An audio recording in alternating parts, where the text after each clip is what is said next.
വിശദാംശങ്ങളിലേക്ക് കൂടി പോകാം.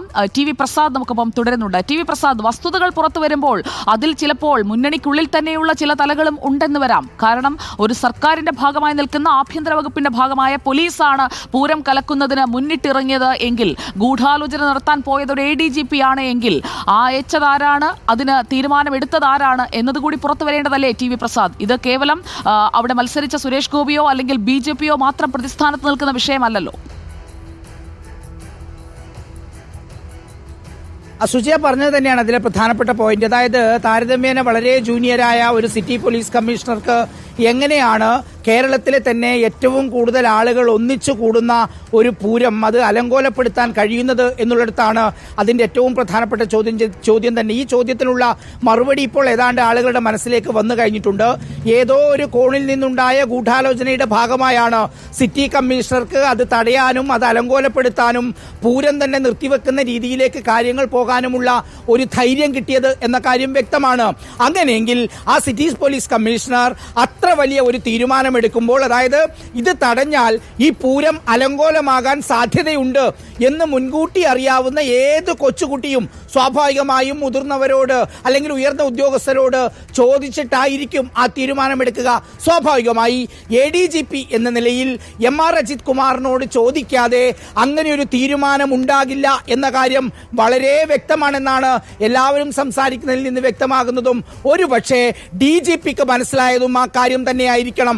അതുകൊണ്ടായിരിക്കണം ഇപ്പോൾ പുറത്തു വരുന്ന വാർത്തകൾ അനുസരിച്ച് ഇതിന്റെ ഗൂഢാലോചനയും അന്വേഷിക്കണം, ADGPക്കെതിരെയും അന്വേഷണം വേണം എന്ന നിലയിലേക്ക് കാര്യങ്ങൾ പോകുന്നത്.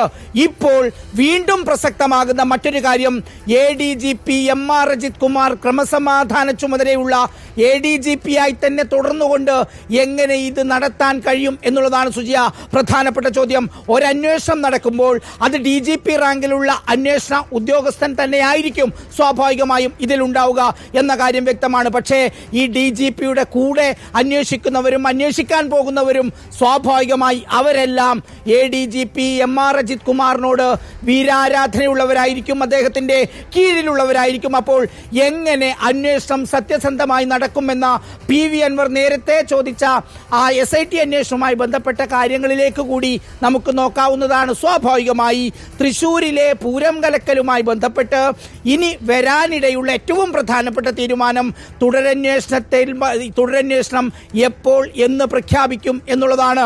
ആഭ്യന്തര സെക്രട്ടറിയുടെ ഈ നിർദ്ദേശം ഇനിയിപ്പോൾ മുഖ്യമന്ത്രി ഒപ്പിട്ടാൽ അതിൽ തീരുമാനമാവുകയാണ്.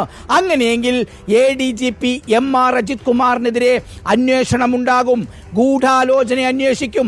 ഗൂഢാലോചന എന്ന വാക്ക് അതിലേക്ക് വരുമ്പോൾ അതിൽ പ്രധാനപ്പെട്ട ഒന്നുണ്ട്.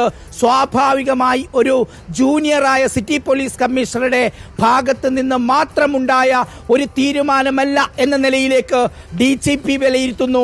DGPയുടെ ആ വിലയിരുത്തലിനെ ആഭ്യന്തര സെക്രട്ടറി അംഗീകരിക്കുമ്പോൾ സ്വാഭാവികമായി ഇതിന്റെ കോൺസ്പിരസി അതെവിടെ നിന്നാണെന്ന് അന്വേഷിക്കും. നേരത്തെ സുജയ പറഞ്ഞതുപോലെ അതൊരു പക്ഷേ BJP നേതാക്കളിലേക്ക് മാത്രമായിരിക്കില്ല സുജയ. കാരണം കേരളം ഭരിക്കുന്നത് BJP അല്ല, കേരളത്തിലെ ആഭ്യന്തര വകുപ്പ് കൈകാര്യം ചെയ്യുന്നത് BJPയിലെ ഏതെങ്കിലും നേതാക്കന്മാരല്ല. അങ്ങനെ ഒരു സിറ്റി പോലീസ് കമ്മീഷണറെ കൊണ്ട് പൂരത്തിന്റെ പ്രധാനപ്പെട്ട ചടങ്ങുകൾ അത് തടയാനുള്ള നിർദ്ദേശം കൊടുത്തത് ആരാണ് എന്ന ചോദ്യത്തിന്റെ മറുപടിയാണ് ഈ തുടരന്വേഷണ റിപ്പോർട്ടിൽ ഉണ്ടാവുക എന്നുള്ളതാണ് പ്രധാനപ്പെട്ട കാര്യം. ഇത് നമ്മൾ മാധ്യമപ്രവർത്തകർ ചോദിക്കുന്ന ചോദ്യമല്ല. കുറച്ചു സമയം മുമ്പ് സുജയോട് സംസാരിച്ച VS സുനിൽകുമാറും ഇതേ കാര്യം തന്നെ നേരത്തെ തന്നെ പലതവണ പറഞ്ഞിട്ടുണ്ട്. ഇതിൽ ഗൂഢാലോചന നടന്നിട്ടുണ്ട്, ഇതിൽ അട്ടിമറി നടന്നിട്ടുണ്ട്, പൂരം കലക്കിയതാണ്, നേരത്തെ കൊടുത്ത റിപ്പോർട്ട് അംഗീകരിക്കാൻ കഴിയില്ല. എന്നിട്ടും CPI പറഞ്ഞിരുന്നു ADGPയെ ക്രമസമാധാന ചുമതലയിൽ നിന്ന് മാറ്റണം. പക്ഷെ അത് പാടെ തള്ളിക്കൊണ്ട് ADGPയെ മാറ്റേണ്ടതില്ല എന്ന് വാർത്താ സമ്മേളനം വിളിച്ച് പരസ്യമായി മുഖ്യമന്ത്രി പറയുന്നു. പിന്നാലെ CPIM സംസ്ഥാന സെക്രട്ടറി MV ഗോവിന്ദൻ അതിനെ പിന്താങ്ങുന്നു. ഇപ്പോഴും ADGP ക്രമസമാധാനമായി ഒരു സ്ഥാനാർത്ഥിയുടെ പ്രതികരണം കേട്ടു. രണ്ടാം സ്ഥാനത്ത് ഫിനിഷ് ചെയ്ത CPIയുടെ സ്ഥാനാർത്ഥി VS സുനിൽകുമാർ, അദ്ദേഹത്തിന്റെ പ്രതികരണം നമ്മൾ കേട്ടു. ഇനി അറിയേണ്ടത്